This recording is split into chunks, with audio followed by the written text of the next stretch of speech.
बिस्मिल्लाहिर्रहमानिर्रहीम। अस्सलामुअलैकुम। मैं हूं अली असगर और आप देख रहे हैं मेरा यूट्यूब चैनल।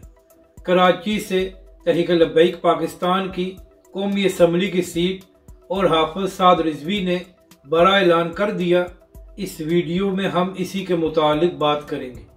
नाजरीन कराम, चाहे एयरवाई न्यूज़ हो या दुनिया न्यूज़ हो, सब ने यह रिजल्ट अनाउंस किया कि एन 240 से तहरीक-ए-लब्बैक पाकिस्तान के उम्मीदवार जीत गए हैं।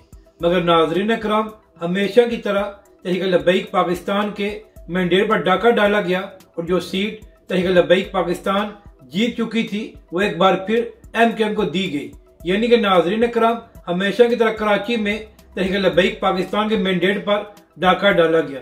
तो नाजरीन कराम, ये है पाकिस्तान के शफाफ इंतखाबात के एक रिजल्ट अनाउंस हो गया कि तहरीक-ए-लब्बैक पाकिस्तान वहां से जीत गई है और उसको भी तब्दील कर दिया गया। इसी तरह नाजरीन कराम, पूरे पाकिस्तान में बहुत से हलकों में तहरीक-ए-लब्बैक पाकिस्तान के उम्मीदवारों को हराया गया है और तहरीक-ए-लब्बैक पाकिस्तान के मैंडेट पर डाका डाला गया है।